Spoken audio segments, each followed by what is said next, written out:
Hello students, today we are going to discuss the question answer of chapter 20 Social Problems of India and Challenges. Now first we are going to discuss the question answer in detail.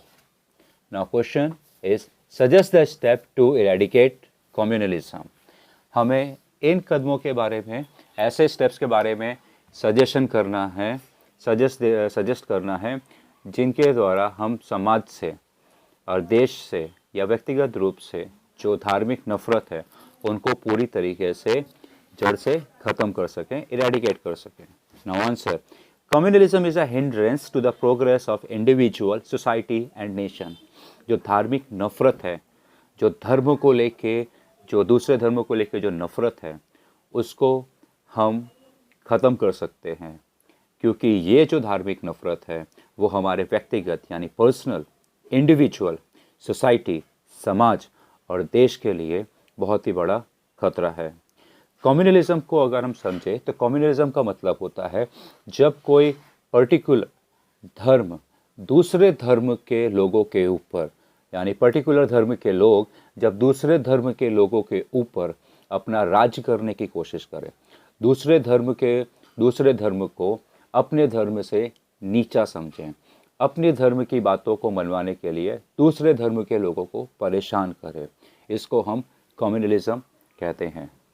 अब इसके लिए अगर देखा जाए तो जो हमारे संविधान, जिन्होंने हमारे संविधान को बनाया, उन्होंने सबसे पहले यही कदम उठाया था कि हम अपने देश को एक सेक्युलर स्टेट घोषित करें.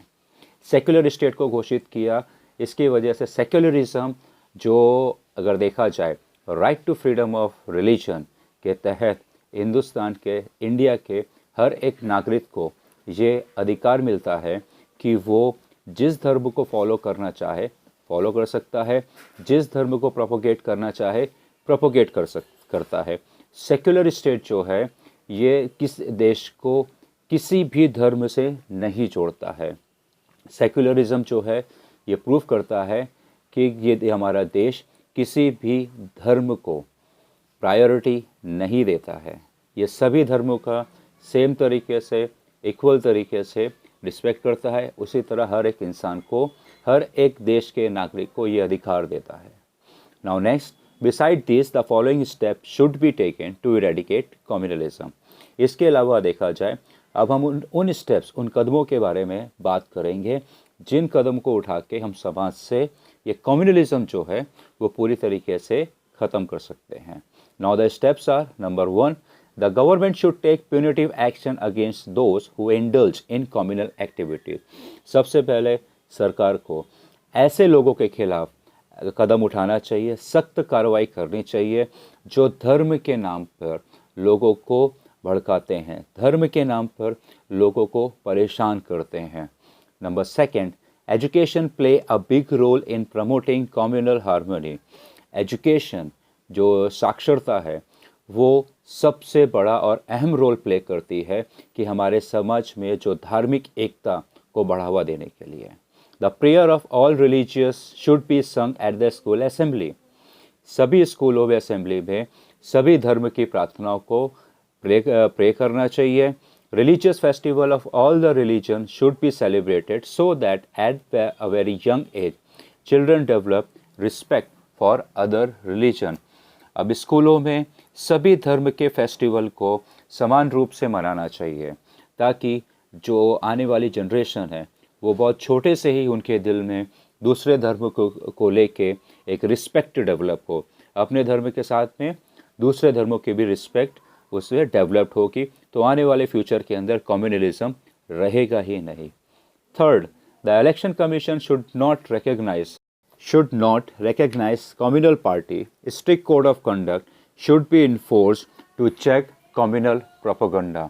सबसे पहले तो इलेक्शन कमीशन को ऐसी पार्टियों को रिकग्नाइज, रजिस्ट्रेशन यानी टिकट ही नहीं देना चाहिए जो धर्म के नाम पे वोटिंग मांगते हो, और ऐसे कोड ऑफ कंडक्ट, ऐसे कानून लाने चाहिए जिस कानून की वजह से कोई भी पार्टी, राजनीतिक पार्टी किसी भी तरीके का कम्युनल प्रोपेगेंडा यानी धार्मिक स्थिति ऐसी पैदा ही नहीं कर पाए जिस वजह से जो पार्टीज़ हैं वो धर्म के नाम पे वोट कलेक्ट कर पाएँ। Number 4, message of secularism and religious tolerance should be spread across the country through radio, television and cinema. अब हमारे देश में के कोने कोने में सेक्युलरिज्म और रिलीजियस को लेके जो टॉलरेंस का, इसका मतलब अगर कह सकते हैं थ्रू रेडियो के ज़रिए, टेलीविज़न के ज़रिए और सिनेमा के ज़रिए देश के कोने कोने तक हमें धार्मिक एकता का संदेश यानी मैसेज पहुंचाना चाहिए। Special attention should be paid to those program that promote nationalism and national integration. हमें ऐसे चैनलों पे, ऐसे सिनेमा मूवीज़ पे, ऐसे सीरियल्स पे या ऐसे न्यूज़ पे या ऐसे प्रोग्राम्स पे ज़्यादा ध्यान देना चाहिए, ज़्यादा सुनना चाहिए जो देश के अंदर नेशनलिज्म, देशभक्ति और देश को जोड़ने का काम करते हैं। Fifth, the leader of the political parties along with the head of the various sect should work to combat communalism। सबसे पहले हमारे देश के जो राजनीतिक नेता हैं और साथ साथ में देखा जाए जो धार्मिक रिलीजियस सेक्ट यानी हेड हैं, जो धार्मिक नेता है, उनको एक साथ एक प्लेटफॉर्म पे आना चाहिए। कौन विपक्ष है, कौन रूलिंग है, ये सब भूल के एक प्लेटफॉर्म पे आना चाहिए ताकि ये सब मिल के देश के अंदर से कम्युनलिज्म को पूरी तरीके से ख़त्म कर सके। Six, special effort should be made to inculcate secular and scientific attitude among the youth. For this purpose, government should take help of civil society organization।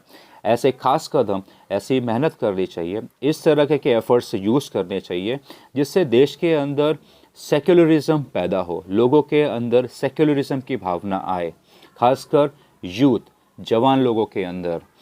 अब इसके लिए सरकार को जो सिविल सोसाइटीज़, ऐसी ऑर्गेनाइजेशन जो समाज के डेवलपमेंट के लिए काम करते हो बिना किसी भेदभाव के। Seventh, people should be made to realise that national interest is above religion. लोगों को सबसे पहले तो ये एहसास होना चाहिए कि धर्म से ऊपर हमारे देश के डेवलपमेंट बहुत ज़रूरी है। They should rise above narrow communal interest. उन सभी के अंदर जो कम्युनल, जो धार्मिक यकीन है, जो धर्म को लेके जो भरोसा है, वो इस तरह से होना चाहिए कि इंसान को सबसे पहले लोग धर्म से पहले एक इंसान के तौर पे देखा जाए। Strive national integration and nature nationalism, यानी लोग धर्म से पहले अपने देश की भलाई के लिए सोचे, अपने देश को एक करने की सोचे।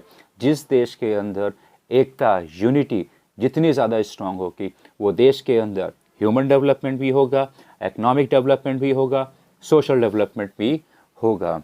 इसीलिए अगर हम ये सब चीज़ों पे ध्यान दें तो हमारा देश बहुत ही आगे बढ़